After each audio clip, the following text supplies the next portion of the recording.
Welcome to রূপকথা.in।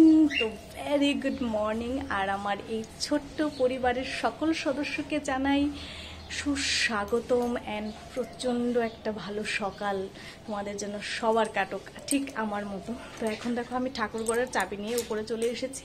মা বলেছে যে ফুলগুলো তুলে রাখতে, মা এসে পরে পুজোটা দিয়ে দেবে। তো ওই জন্য সকাল সকাল ফুল তুলতে না মানে আলাদাই একটা অনুভূতি, তাই নয় কি? আর গ্রামের বাড়িতে সেই অনুভূতিটা আরও বেশি ফিল হয়। তো যাই হোক, এখন আজকে না দুটো গাছে পদ্ম ফুলও ফুটেছে। আমাদের পদ্ম ফুলগুলো জানো তো প্রথমে সাদা থাকে, তারপর বিকেল দিকে একদম গোলাপি রঙের হয়ে যায়। তো যাই হোক, চলো বেশি কথা না বলে আজকের এই সুন্দর সকালটিকে শুরু করছি।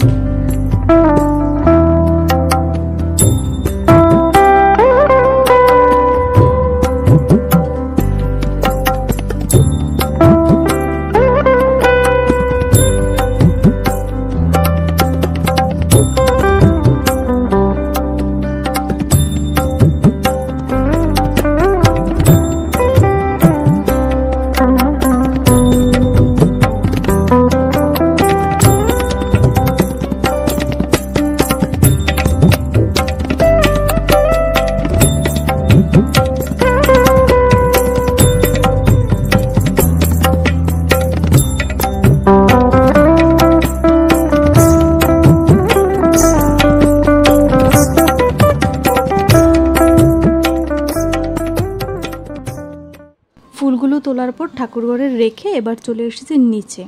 তো এখন আজকে শুধু গরম জল না, গরম জলের মধ্যে একটু লেবু রস আর একটু মধু দিয়ে খাবো। জানো তো এটা আমি অনেক দিন আগেও খেতাম, অনেক দিন ইন দ্য সেন্স ধরো আরও 1-2 বছর আগেও না, আমি প্রায় 2 বছর কি 1.5 বছর মতো আমি খেয়েছিলাম। তারপর শুধু গরম জলটাই আমি খেতাম। তো একটু ফিট থাকা প্রয়োজন দুজনেরই। তো আমি যেহেতু খাবো সঙ্গে, ওকে আর না খেয়ে থাকে ওকেও খাওয়াবো। তো দেখো একদম পিওর মধু, কিন্তু এটা বাড়ির মধু, আমাদের বাড়ির মধু, ও বাড়ির একদম কেনা মধু না। এটার মধ্যে কোনো চিনি কিন্তু একদম মেশানো নেই। তো এখানে দেখো গরম জলটাও করে নিয়েছি ওরা আর আমার জন্য, আর মাও রুটিটা ছেঁকে নিয়েছে। তো এখানে গরম জলটা খাওয়ার পর ও এসে ল্যাপটপ নিয়ে বসে কাজ করছে। ওর কাজ মানে অফিসে থাকলেও কাজ, বাড়িতে থাকলেও কাজ, এত প্রেশার। তো যাই হোক, চাটা খেয়ে নিলাম তাড়াহুড়ো করে। তো এখানে ও আবার অফিসে যাবে, তো গেছে, একটু বেরিয়েছে। আর একটা জিনিস তোমাদেরকে দেখাই, দেখো ঘটিতে ডাল করা। এটা না আমি এই বাড়ির মায়ের থেকে শিখেছি। আসলে ওই বাড়িতে যতদিন ছিলাম ওই মায়ের থেকে শিখেছি, এই বাড়িতে আসার পর সব কিছু এই মার থেকেই শিখছি। ব্যাপারটা কিন্তু খুব দারুণ। প্রেশার কুকারের ডালের চাইতে এইভাবে যদি তোমরা ডালটা করে খাও তাহলে কিন্তু আরও বেশি স্বাস্থ্যের পক্ষে খুবই ভালো। আর এখানে দেখো একটু মাটন ছিল ফ্রিজে, কালকে তো ও বাড়ি থেকে এসেছিলাম, তো কালকে নাকি মামি পাঠিয়েছিল। তো আমাদের আর খাওয়া হয়নি, তো মা ফ্রিজে তুলে রেখে দিয়েছিল। তো সেটাই আমি মাইক্রোওভেনে গরম করে নিলাম। আর এখানে ভাজা একটু ওর জন্য, আর ডালটাও বেড়ে রেখেছি একটু ঠান্ডা হওয়ার জন্য, ও আসলেই ওকে দিয়ে দেব। আমিও একটু পরে খেয়ে নেব। আর বাইরের রোদটা দেখতে পেয়েছো, মানে কি প্রচণ্ড। আর আজকে দাঁড়াও তোমাদেরকে ওই যে বললাম পুজোতে যাব, এই যে দেখতে পাচ্ছ সামনে প্যান্ডেল, এই বাড়িতেই পুজো, জানো তো আজকে যাব। ওই যে তোমাদেরকে দেখালাম যে পাশের বাড়িতে, সামনেই বাড়িতে পুজো আছে, মা অন্নপূর্ণার পুজো। আমি আর কখনো দেখিনি, জানো তো আজকে প্রথমবার যাব। তো এখন একটা পার্সেল এসেছে, আর পার্সেলটা কি আসার পর তোমাদেরকে আমি দেখাচ্ছি। ও গেছে পার্সেলটা আনার জন্য, আর I was waiting for that parcel. মানে অনেক দিন ধরে আমি ওয়েট করছিলাম, প্রায় 1 সপ্তাহর কাছাকাছি হয়ে গেছে যে আমি অর্ডারটা করেছি। তো দেখাচ্ছিল যে কালকে আসবে, তো আজকেই চলে এসেছে। আর ও আনতে গেছে, আনার পর তোমাদেরকে দেখাচ্ছি যে পার্সেলটা কি। মানে এরকম একটা পার্সেল যেটা ওরও ভীষণ প্রয়োজন ছিল এবং কি আমারও ভীষণ প্রয়োজন ছিল। তো দাঁড়াও, আসার পর তোমাদেরকে দেখাচ্ছি।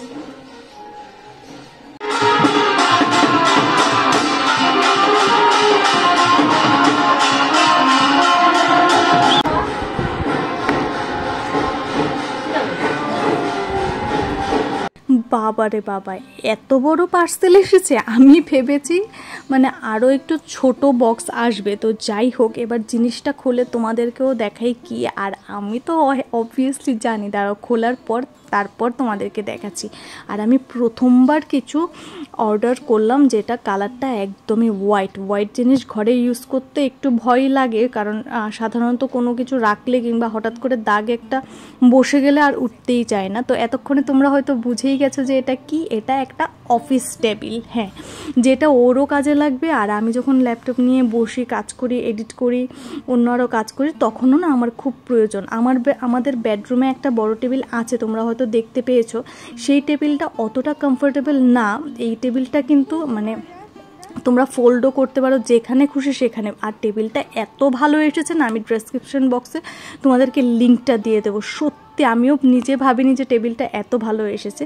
তো এইখানে দেখো, এটা হলো ওর অফিসের কাজের জন্য একটা বোর্ড ও নিয়ে রেখেছিল সেটা। আর এইখানে একদম স্পেসটা না একদম পারফেক্টলি এটা বসে গেছে, মনে হচ্ছে না যেন এই স্পেসটা এই টেবিলটার জন্যই রাখা ছিল। তো যাই হোক, যেরকম মেটেরিয়ালস ঠিক সেরকম কালারও, কোয়ালিটিও সেরকম। আমার তো ভারী পছন্দ হয়েছে। তোমাদের কেমন লেগেছে একবার নিচে কমেন্ট সেকশনে বলো তো। আর এই জায়গাতে এই ল্যাম্পটা দেখেছো তো, সেটা কিন্তু আমার বিয়ের প্রেজেন্টেশন আমি পেয়েছিলাম, একজন গিফট করেছিল, জানি না কে, তবে যেই হোক না কেন, যদি ব্লগটা দেখে থাকো থ্যাংক ইউ ফর দ্যাট। আর এইখানে দেখো একদম উইন্ডোর সাইডেই টেবিলটাকে রেখেছি। টেবিলটাকে তো অ্যাসেম্বল করে দিলাম, মানে ও করে দিল, তো জায়গা মতো এটাকে বসিয়েও দিয়েছি। আর বসানোর পর না এত ভালো লাগছে। আর ওই জায়গাটাতে না এরকম একটা ছোটোখাটো টেবিলই খুব সুন্দর লাগতো ঘরটার সঙ্গে। অন্য বড় টেবিল মানে আমাদের, আর বেডরুমে কি বলতো, বড় বড় জিনিসের থেকে একটু ছোটোখাটো, একটু স্ট্যান্ডার্ড জিনিস খুব ভালো যায়, দেখতেও ভালো লাগে, তাই নয় কি? তো ওই জন্য। আর কালারটা একদম হোয়াইট রেখেছি টেবিলের, অর্ডার করেছি হোয়াইট কালারটা। আমি না কোনোদিনও কোনো জিনিস হোয়াইট ইউজ করতে প্রচণ্ড ভয় পাই, হালকা একটু দাগ লাগলেও উঠতে চায় না, ওই জন্য। তো এইখানেও দেখো, এই যে টি টেবিলটা রয়েছে, এটাও কিন্তু হোয়াইটে আমি নিয়েছি। এটাও অ্যামাজন থেকেই নিয়েছি আমি। এটার লিঙ্কটা আই থিঙ্ক তোমাদের অনেকের কাছেই আছে, এটা আমি অনেকের কাছে দেখেছি টেবিলটা। তো যাই হোক, আর আজকে যে টেবিলটা আমি নিলাম, যারা তোমরা ধরো কেউ পড়াশুনো করছো, নিজের বেডরুমে ছোট্টখাট্ট একটা স্টাডি টেবিল চাও, তারাও নিতে পারো। অফিসের ইউজের জন্যও নিতে পারো, যারা অফিসের কাজ ঘরে বসে করো অনেক দের পর্যন্ত, অনেক রাত পর্যন্ত, কিংবা দিনের বেলা ওয়ার্ক ফ্রম হোম করো, তারা সবাই নিতে পারো এই টেবিলটা, এত ভালো। আর এই টেবিলের লিঙ্কটা না আমি নিচে ডেসক্রিপশন বক্সে অবশ্যই দিয়ে দেবো। আর এটার প্রাইসটাও কত গেছে তোমরা লিঙ্কটা খুললেই জানতে পারবে, প্রচণ্ড অ্যাফোর্ডেবল। তো যাই হোক, এখন প্রচণ্ড গরম লাগছে। তো আমি গিয়ে বাইরের কাপড়গুলো সকালে মেলে দিয়েছিলাম, আই থিঙ্ক শুকিয়ে গেছে, কাপড়গুলো তুলে নিচ্ছি। তুলে নিয়ে তারপর একটু ভিডিও এডিট করব, তারপর একটু রেস্ট করব। আর বিকেলবেলা বললাম যে ওই পুজোতে যাব, তো চলো এবার গিয়ে কাপড়গুলি নিয়ে আসি। এই যা, সব কাপড় মাই তুলে রেখেছে, মাই ঘরে তুলে রেখে গেছে। তো যাই হোক, এখন গিয়ে একটু রেস্ট করব। আজকে না অনেক ভোরবেলা উঠেছিলাম, তো যাই এখন ঘরে। বাইরের রোদটা একবার দেখেছো, মানে একে তো এত গরম, তার উপর আবার এতটা রোদ, মানে কোনোটাই নেওয়া যাচ্ছে না। যাই হোক, চলো এখন ঘরে যাই, দেন রেস্ট করব। এই বাবুমশাইয়ের এখন এত জেদ হয়েছে, আর আমার আঙুলটা যদি একবার পেয়েছে কাছে, তাহলে তো কামড়ে তো শেষ করেই দেবে। দেখো দেখো কি করে আমাকে কামড় দিতে আসছে, চেষ্টা করছে। আসলেও সারাক্ষণ খাঁচার মধ্যে থাকতে থাকতে না ও মানে বিরক্ত হয়ে যাচ্ছে। আর এই গরমটার মধ্যে তো আরও বেশি ও ধৈর্য ছাড়া হয়ে যাচ্ছে। ওর জন্য না একটা ও চেইন অর্ডার করেছে, সাইজটা একটু বড় আসাতে ও আবার এটা রিপ্লেস করেছে। তো দেখি কখন আসে, তো আসার পর তারপর ওকে ছাড়তে পারবো। মা ফোন করলো যে এখনই রেডি হয়ে যেতে, তো মা আর ও চলে আসছে। তো ও তো অফিস থেকে ফিরছে, আর মা একটু কাজে বেরিয়েছিল, ওখান থেকে চলে আসছে। তো আমি না কালকের শাড়িটাই পরবো, মা যেটা আসার সময়, মানে আমার ওই বাড়ির মা যেটা আসার সময় দিয়েছিল, এই শাড়িটাই পরবো। শাড়িটার কালারটা না এত ভালো, মানে দিস নট রেড, একদম রানী কালারটা হয় না, ডিপ রানী কালারটা, সেটা। তো এটাই পরে নেবো এখন। আর মা বেশিক্ষণ লাগবে না, খুব তাড়াতাড়ি রেডি হয়ে যায়, না হলে এসে বলবে তুমি এতক্ষণ টাইম লাগিয়েছো। মা বলবে না, ও বলবে। তো যাই হোক, এখন রেডি হয়ে যাই।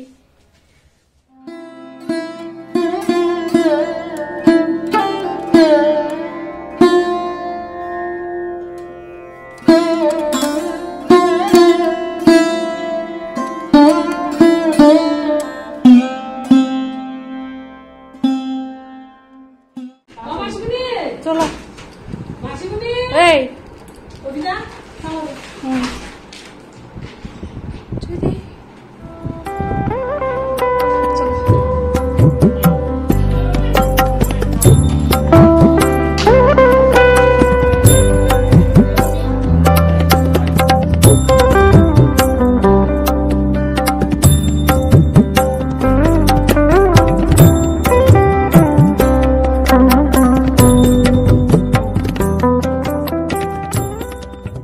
প্রথমবার মা অন্নপূর্ণার পুজো দেখলাম। মা অন্নপূর্ণার নাম আমরা সকলেই জানি মা লক্ষ্মীরই আরেকটাই অবতার।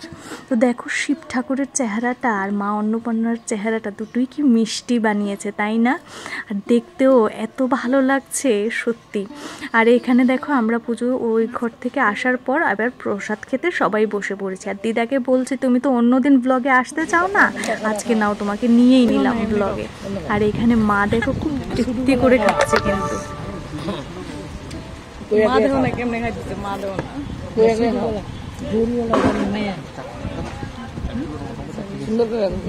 আমাদের বাড়িতে গরু ছিল, সেই গরুর দুধের পায়েস করে খেয়ে নেই। প্রসাদের থালা কিন্তু সবার মোটামুটি পরিষ্কার। মা অন্নপূর্ণার প্রসাদ বলে কথা, এটা কি আর ফেলানো যায়? কাঁঠালের এঁচড় থেকে শুরু করে ছানার সবজি অনেক কিছুই ছিল। তো চলো ঘরে আসতে আসতেই দেখো কি প্রচণ্ড বাইরে ঝড়ো হাওয়া বইছে। আই থিঙ্ক বৃষ্টি চলে আসবে। আর ওই সাইডটা দেখো আকাশটা একদম কালো করে আছে।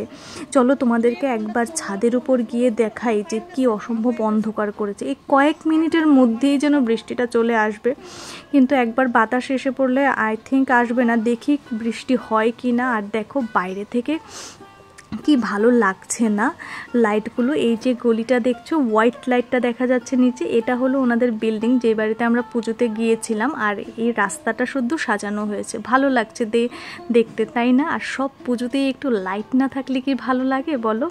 আলোর ছোঁয়া যদি চারিদিকে থাকে তবেই তো ব্যাপারটা পুজো পুজো মনে হয়। তো চলো আমি ভিডিও এডিটে বসে গেলাম, একটু কাজও আছে সেটাও কমপ্লিট করে নেব। তো আজকে আমার এই সারাদিনের ব্লগটা যদি তোমাদের ভালো লাগে, do like, share and subscribe. আর তোমরা সবাই খুব খুব খুব ভালো থেকো। কালকে ফিরে আসছি উইথ এ নতুন দিন অ্যান্ড উইথ এ নতুন ব্লগ।